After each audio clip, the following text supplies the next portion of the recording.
All right. So we're gonna get into this, man. This is gonna be dope. I'm looking forward to this. So I'm gonna start with you, Ryan. So talk about what you have going on, technology, as far as the last time we spoke. I'm sure a lot of things have changed from that, right? Talk about Superphone. Talk about the next era of Superphone and where it's headed and how it's going to empower not just artists, entrepreneurs, everybody. For sure. First of all, it was great to see everybody in the building, well, in the open air. Everything in my life and career has always been focused on service. My family actually comes from the Salvation Army. That's how I grew up. And Superphone is a technology which allows me to actually scale kind of a brainchild that I had that in the spirit of ownership and the spirit of entrepreneurship, the first stage of ownership comes from owning equity. And that equity should first be in the relationships that you have. You've probably heard about it before. Your network is your net worth. Superphone is really that next level of allowing you to actually know who you're talking to. If I ask you to take your phone out right now, you're probably, of all the contacts you have in your phone, you're probably only using about 3% of them. What we want to do is deliver a layer of technology so that you can unlock the value in every relationship. Somehow that person got into your phone. And this works across the board. So whether it is for you as an artist, for you as an entrepreneur, for you as somebody that's raising money, for you that wants to have any kind of impact, as long as you can remove yourself or selfish concepts from what you want to achieve and you root what you're doing in service, you've heard it before. How do you make $1 billion? Learn how you can be of service to 1 billion people. So that's really what we're doing with Superphone on 2 levels. Number one, actually building technology that allows you to really have ownership of your audience. We did this on my own project. We did it with Nipsey Hussle, where he actually took his record and he inverted his entire business model. So instead of saying, hey, I need 1 million people to make $1 million, he said I could find the fans, the supporters. And the first record I could do 1,000 copies at 100. And then we could flip that again. And we could do 100 copies at 1,000. And we were proud to be part of the technology stack that made that happen. So whatever you're building, it's really about thinking about all of the features that you have in Gmail. The ability to have a folder, the ability to have a filter, the ability to mark something as unread so you can come back and check on it later. We're bringing that and retrofitting what is really our legacy social handle, which is our mobile number. That's how you really know when you have a real connection. And I got a lot of people out here that have phone numbers, but you really know when you're connected when you ring that phone, especially now. Nobody actually wants to pick up the phone now, right? So you know you're really connected when somebody will actually take that phone call. And so that's what we're building with Superphone. And it's not only about just building a technology, it's also about allowing everyone to be a part of it. So in many cases, especially with people of color, we've made platforms hot. And when we make those platforms hot, we don't get the email that says, hey, do you want to be an owner? Whether it was Clubhouse, Twitter, Instagram, WhatsApp, if y'all travel overseas, you didn't get the email that said, hey, you can own some stock. We understand that in order to change the narrative of building wealth, especially in our community, we need to open the doors and make sure that anyone that wants to be involved as an owner can do so. And so we also, for as little as $100, we partner with a platform that allows people to actually own shares of Superphone at this early stage. So that's what we own. Appreciate it. That's a lot. Clap it up for that, y'all. LaRussell, my brother, I'm gonna come to you, man, because when I've been listening to Ryan talk, and I'm listening and knowing who you are, talking about inverting your business and being able to capture a community and have people involved, that's kind of been a blueprint for what you've done. So can you talk about the power of independence, but also capturing fans and be able to utilize that to your benefit? Man, completely. Like, you gotta cultivate a village, you feel me? If you wanna eat and not have to go outside of your village and your unit to rely on other people. You got to cultivate that, and we've done that by just allowing people to support us at every level. You know, with the ticketing platform, we did Proud to Pay tickets, so it's like, if you want to see certain artists, if the ticket is $100 and you only got 98, you're not going to be able to see them. But we created infrastructure to where if you're a little short, you can still come see me, you feel me? And I think that's very important because some people just ain't got it, but they still deserve to get the same experience and same amenities, you know? So we took it from there, and then we did it with music. You know, I was on a bike ride, and I was thinking about how Nipsey did the $100 album. And I didn't have too many niggas around me with $100 at the time, so it was like, all right, so let me just allow them to pay whatever they can, so that way I'll walk away with $1 instead of $0, you know, and we opened the door with music, and then we took it to merch, and I was just like, we seen the benefits of when you have something that everyone can afford at whatever price point that they set. You may not always win monetarily, but in terms of marketing, it's like I have 1 million people wearing my product proudly. You know, they're proud of the money they spent. There's not too many places where you can go with just a little and still feel like you got what everybody else got, you know? So we just opened the doors for people to support us at every level. So, Kiss, I want to ask you, we're going to talk about the coffee, but before the coffee, me and Troy went to your show with Styles. Shout out to SP. Yeah. And before the show, we was talking to Styles, and he was excited because he's like, yo, we got the venue. Like, we the promoters. Yeah. So talk about that as far as you've been in the game for a long time. How was that experience of you actually booking the show yourself and you bringing other artists on and different things of that nature? Before I even get into that, it's more about for anybody that want to be an aspiring artist, producer, or any other type of business you want to get into. I think you need to learn as much as you can about anything you're about to, just like a marriage, anything you're about to fall in love with, anything you're about to spend the rest of your life with, you should try to obtain as much knowledge as you can before you actually, you know, jump the broom or sign the contract. And with the back-to-back concert, being in the game 20-something years, and like my brother right here said, these venues are ripping you off. They're actually using what you bring to the venue. They're making money off you, and you're the whole piece of the pie. So it's about understanding what you're doing. We just wanted to get the venue and put on a show for our fans and our people and our peers, and make some money as well as have some fun. But it all goes back to learning the business you're in, learning your craft, and more than just wanting to have the #1 record or the #1 beat or top 8 at 8 or be lit, as the young kids say now. You want to learn and have some equity.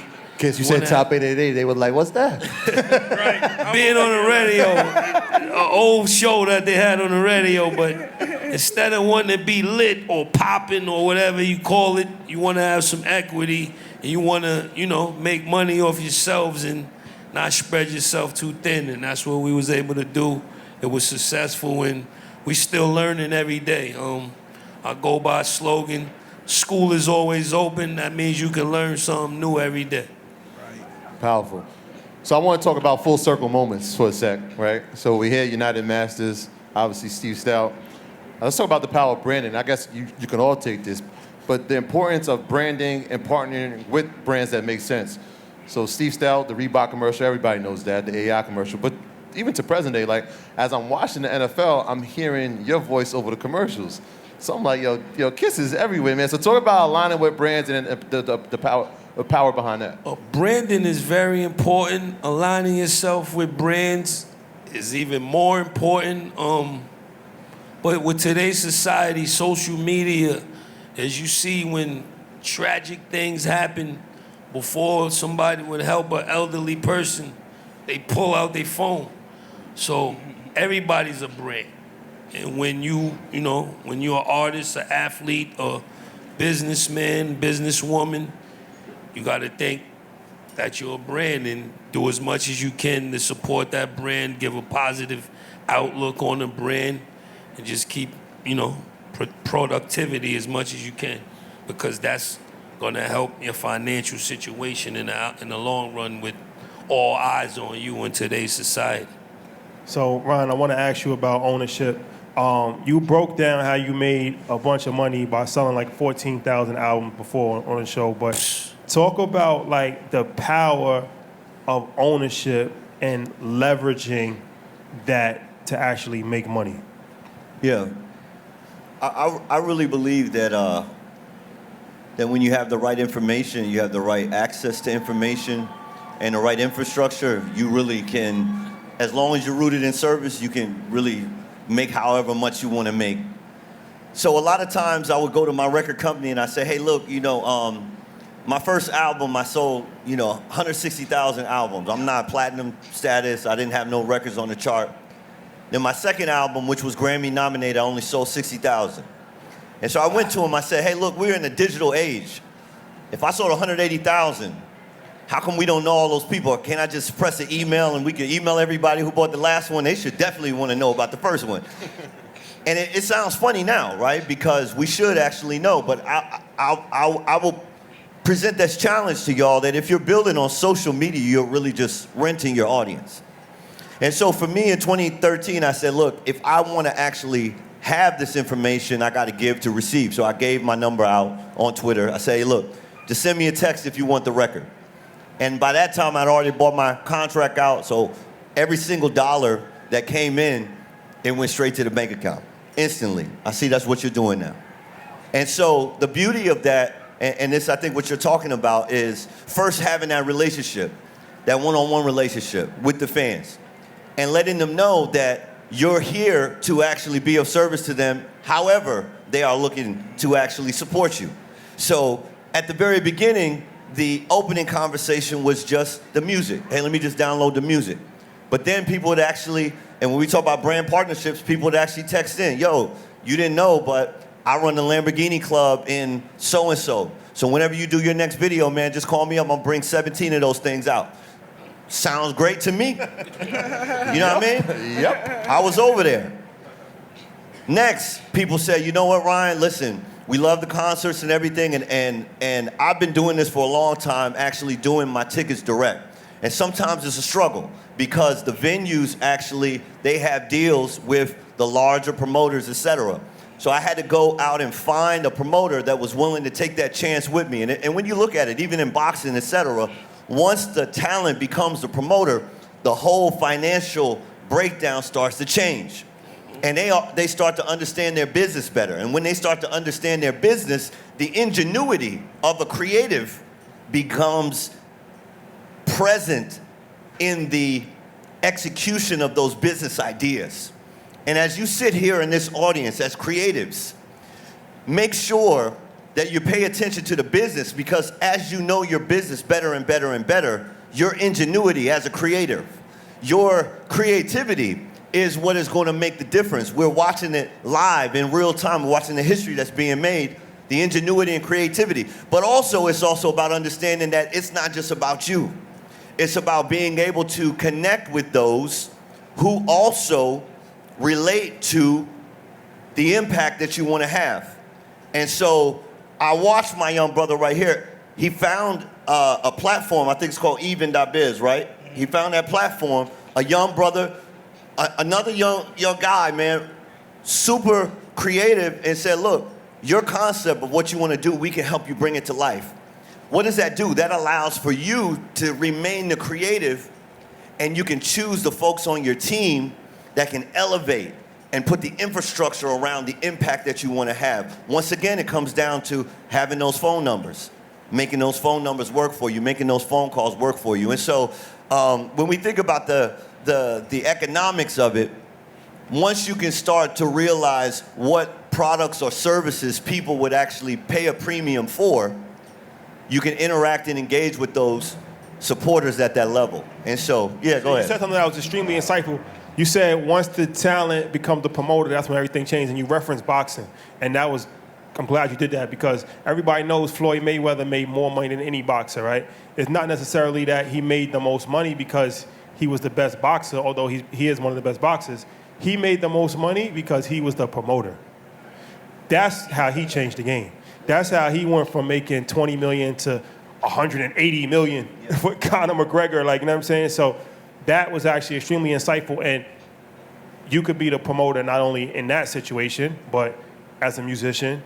What we do when we do financial literacy events, we book the whole thing. So just look at it from that standpoint, like when you cut the middlemen always make the most money in America and in the world. If you think of Amazon, Amazon's a middleman, right? It's really a logistics company. They get in product, they don't make any product. They're shipping product from one person to another person, and they make billions of dollars because of that, right? So middlemen make the most money. So if you could figure out how to be the talent and the middleman, now you really have a monopoly. It's both. Now, my brother, LaRussell, I know you was sitting there like, yo, Troy was right. Troy was right. Ryan knows everything. He like, how do you know I was using that? But I want to talk about infrastructure, because you said something, you kind of breezed over it at first. You're like, yo, we created a ticket site for ourselves. But that really came from solving a problem, right? Like every time I look at you and I watch your clips, I'm like, there's a solution he's trying to create. He's creating a solution to a problem. He's creating another solution to a problem.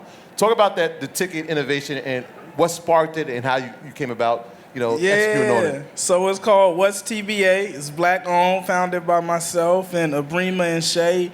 And basically, it was a solution. Like Ryan was saying, we've always booked our own shows, and we've never had an issue as long as we were using their infrastructure. As soon as we created our own, then we start getting all we can't do that show here because this. So it just enabled us to find all the independent venues and the people that really have the same ethics as us and not trying to monopolize.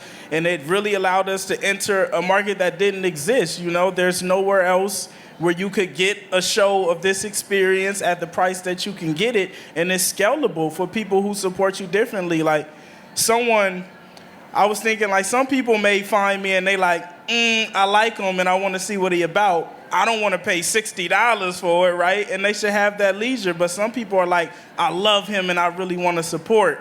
It needs to go beyond that, right? And we've just allowed people to do so. So for us, it was just solving that issue of not being able to get everyone in a building who wanted to be in the building, right? We're not trying to deny nobody access. I came up where I didn't have it all the time. So we want to make sure that people can still get the same access. So That's incredible. So Kiss, You're a genius, though. Yeah, I was gonna say, like, We crazy. before the ticket thing, I was telling kids, we were talking about backstage. I was like, yo, he's doing shows in his backyard. Yeah. So tell him to play on that, man. Yeah, man, so we built a residency. I ended up building a venue in my backyard because another venue told me no, and it was the best thing they could do for me. At first I was bothered, but it was like, man, they did something a residency. for me. his Yeah, own a residency. All pun intended. So last year we announced 4 shows and we sold out all of them. We got it coming back this summer, and Kiss is pulling up and rapping with us. That's facts. That's facts. Legendary. But yeah, man, it was another one of us just not having that access outside and deciding to build our own village. Now it's so dope because it's giving so many of my homies a job, and it's just giving us something to where if anything ever happens, I know I could wake up and go in my backyard and get my family back right. Woo. And we own it. Yeah.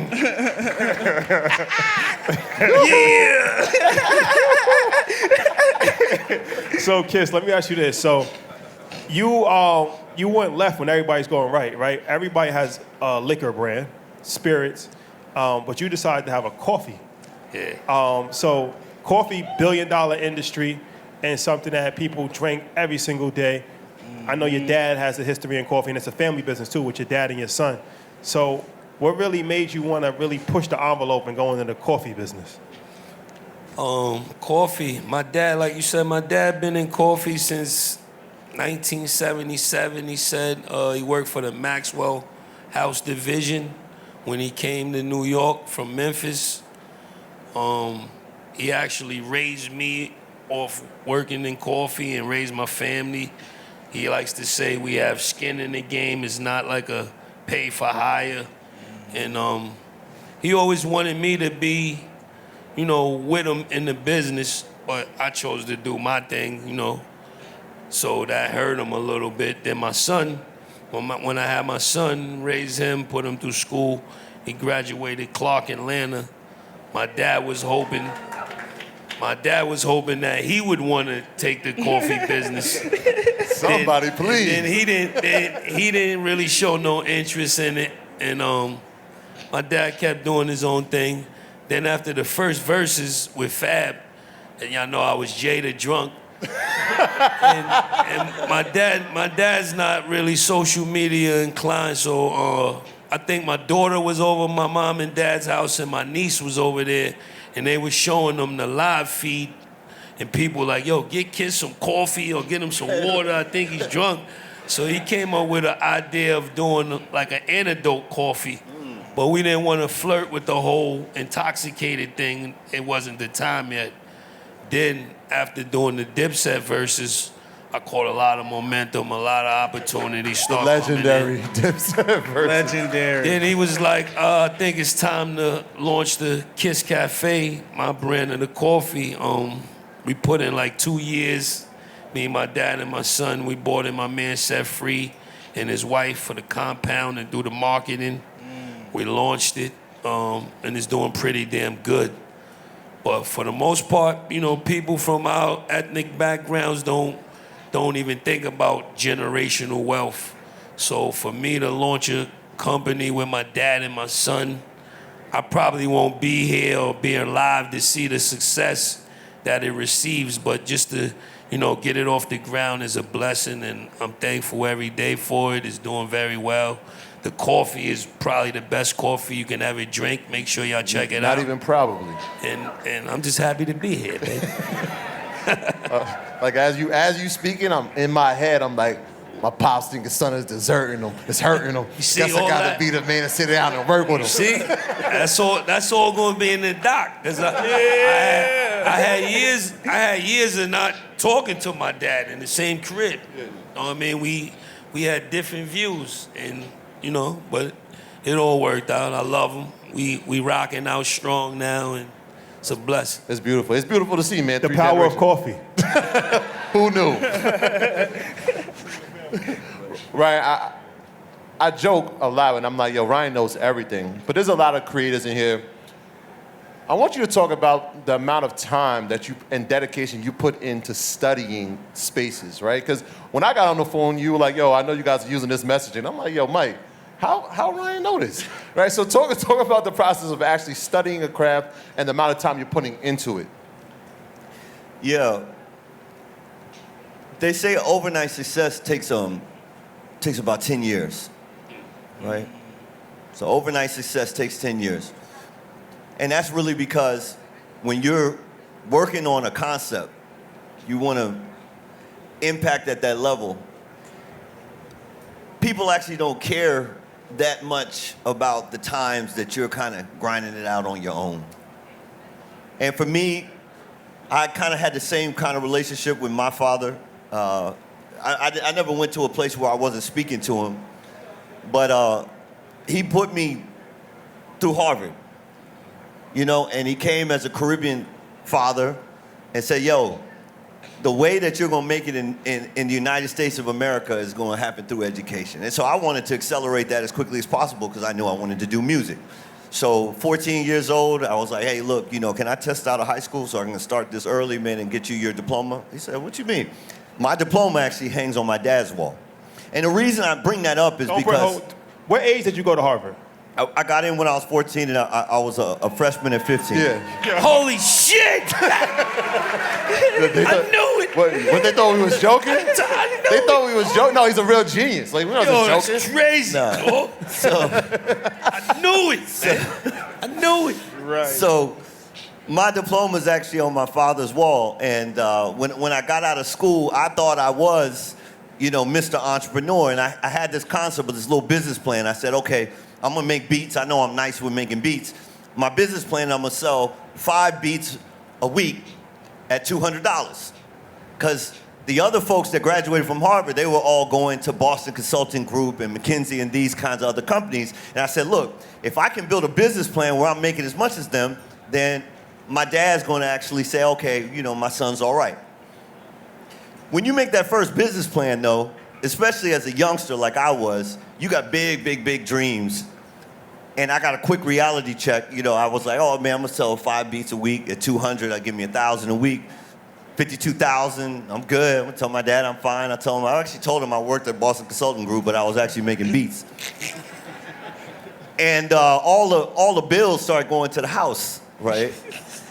And you know, eventually I said, hey mom, listen, you know, my phone, you know, I need to hold something from my phone. She said, well, Ryan, I already knew, because the bills, they've been coming here, you know? Because I actually was basically homeless. I was living in a garage behind a barbershop in Randolph, Massachusetts. But that concept that you're talking about of just putting the work in when people aren't looking, the reason my parents knew that I was going to make something of myself in music is because when I was broke and when I was living in a garage behind a barbershop in Randolph, Massachusetts, I still had a great deal of love, passion, and desire to wake up every day and make beats. And it wasn't for the money. It wasn't for the fame. It wasn't for the accolades. It wasn't for the awards. It was just because I felt like my actual gift was to make these beats, and eventually they would be of service to somebody. Either I would make a beat that Puff could use, like my first placement ended up being Beyonce, Keep Giving Your Love to Me for the Bad Boys 2 soundtrack. And it wasn't because I was trying to be on the microphone or on the record. It's because I understood that there's levels. And those levels actually come from being under the tutelage, finding a mentor, finding somebody that's gonna give you an opportunity.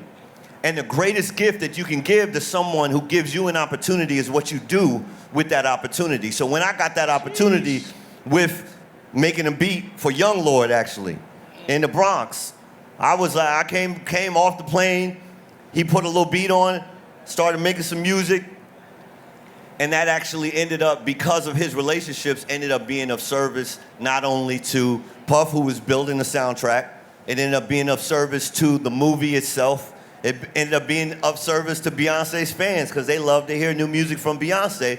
But everything that I do is rooted in service. So if I want to understand how I can be of service in technology, I take the same approach. I want to go and learn. I want to go and be amongst those who have been successful.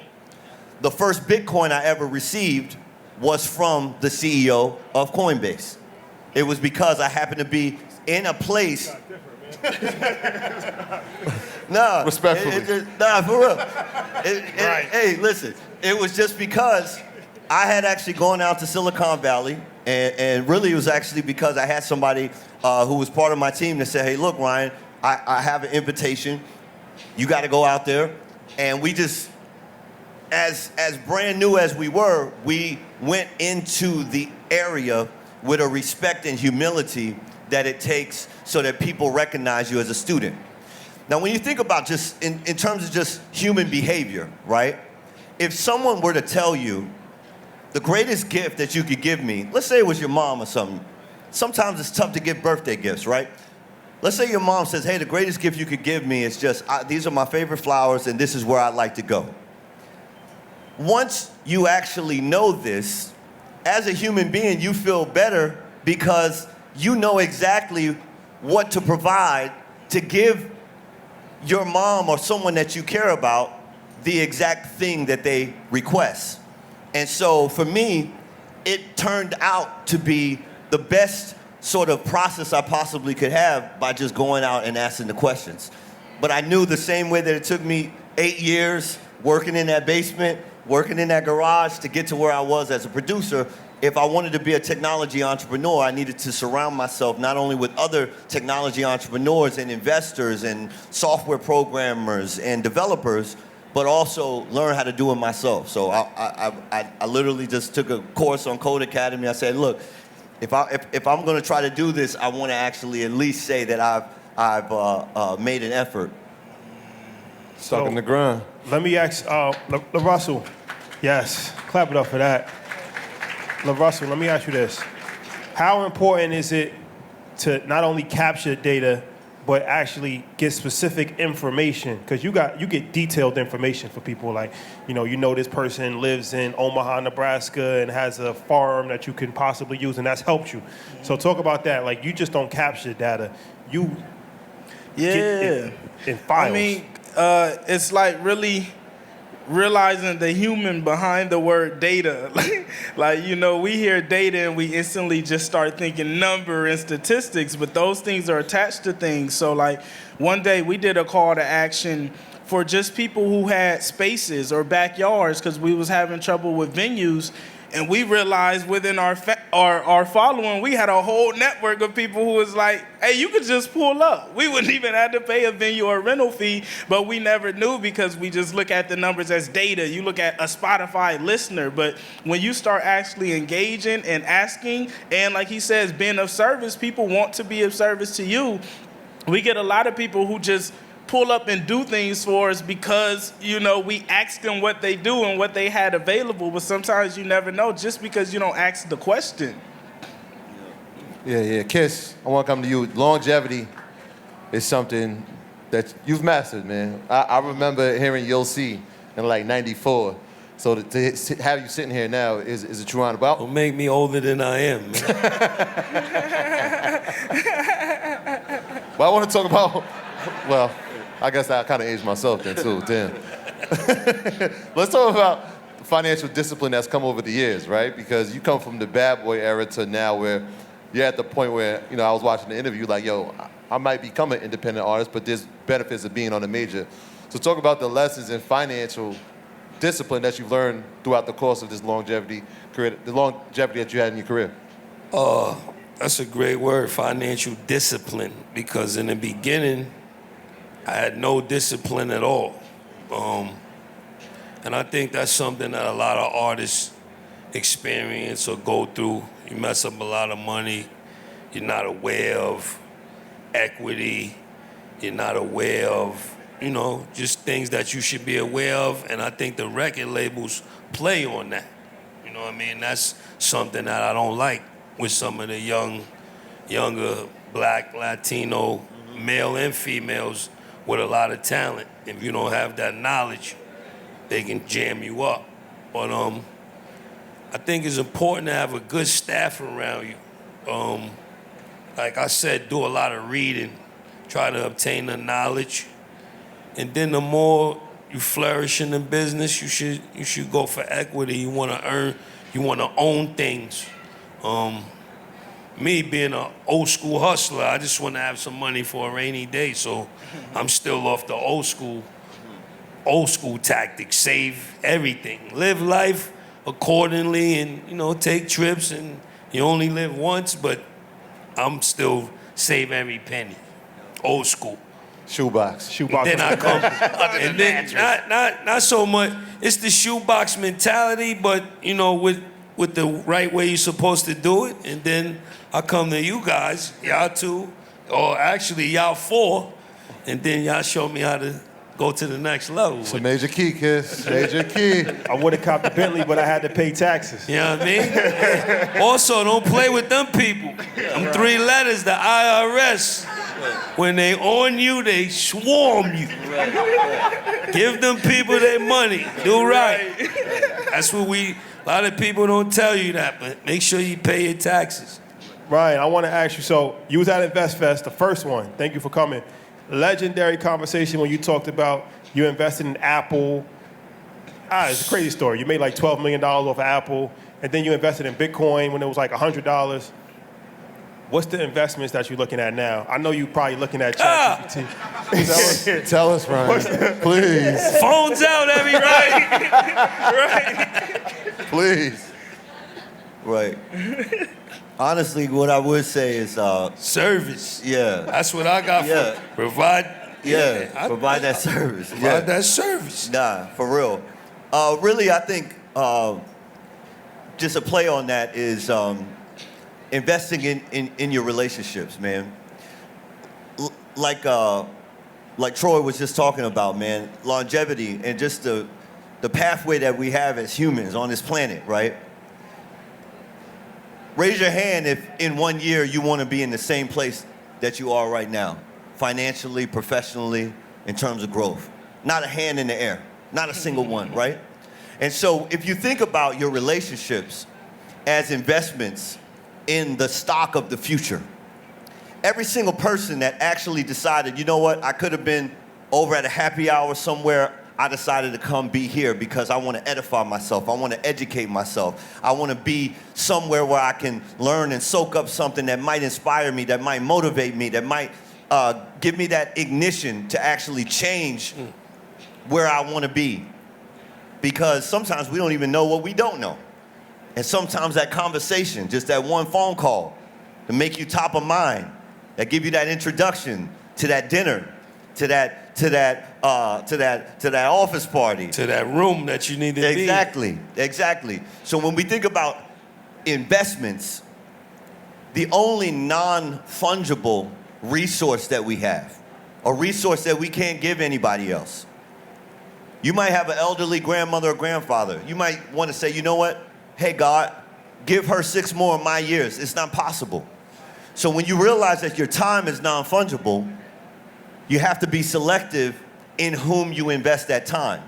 Because everybody is going to be moving, but it's just like, hey, you could put your money in a meme stock or you could put your money in a blue chip, mega cap company that's productive. And you can tell, it's almost like psychologically, you can tell within the first just few minutes of meeting someone, you can already tell like whether or not they're going to actually be, let's call it on the type of wavelength that's going to be commensurate or collaborative or complementary to what you want to do. And you got to invest super in those relationships. And so, listen, you probably have a lot of people in your phone right now. If I ask you to bring out your phone, go to your contacts, scroll all the way to the bottom, you're going to see 200, 500, 1,500 people. But you're not talking to those people. So if you're going to think about what you really want to do and the impact that you want to make and the way that you want to make it and the people that you want around you, like Kiss was talking about, you need the best team ever. Don't accept less than the best than you can afford, whether through time or money, for the kinds of teams that you want to build around the impact that you want to make in the world. And so for me, I always do this at every single conference. TextRyan.com. It's a URL. I've had it for a long time. Some folks actually use it. Some folks don't. You can just literally go to your browser. You type in TextRyan.com. You don't have to remember my phone number. Just remember yours. You drop it right there. And that's how the conversation starts. That's the first investment. But I'm not going to call you. You can call me. You can get a time on my calendar. My guys right here, Siki and Jonathan from Beta Bank, they're building the first black commercial bank in America, where the lending credentials are not predatory. They're supportive, and they're based on the hustle that we have as a community and culture. Clap it up. I mean, for real. It's for real. But we're going to have to do it together. And so the fact that Troy and Rashad allow us to have these kind of platforms, to have these kind of conversations, I think is priceless. And the panel y'all put together today, We need five more minutes because I want to ask Chris a question. I want to ask. Man. I got one. Yeah, we're gonna go over this time. Don't worry about that. We got a new signer. Yo, Shotty, check this out. We got sign language. Yeah, Adelaide stepped up the budget. Look at this. Okay, all right. So I want to talk to all three of you because AI is a conversation that's going to shift the world. It's definitely going to shift the music industry. ChatGPT is going to change the world, and it's already changed the world, and definitely can change music for sure. When you're talking about, I can have a program, and I tell the program, I want 3 verses that sound like Kiss, Big, and Nas, and it gives me 30 verses. And I might want beats that come from Tim and Swiss and Pharrell, and it gives me 70 beats. And now I can create music. That's disruptive. So I want to go down the line, man. I want to know your thoughts on ChatGPT and AI and the impact that it can have on music in the future. I think it's a double-edged sword for if it's interfering with your craft. But with that being said, I'm an artist, which is only a stepping stone in what I got in this game to do. You know what I mean? Of course, I wanted to be a successful artist. I wanted to sell millions of records. I wanted to be able to change my family's financial situation, buy my mother a house, all of the things everybody say when they do what they want to do. But also I knew that this was only a stepping stone to do other things in life that I wanted to do. So do I love it? No, but do I accept it and understand that the world's evolving? Sure. And with that being said, don't burn bridges, put more up, and you'll be all right in life. And do a lot of praying. Don't forget that part.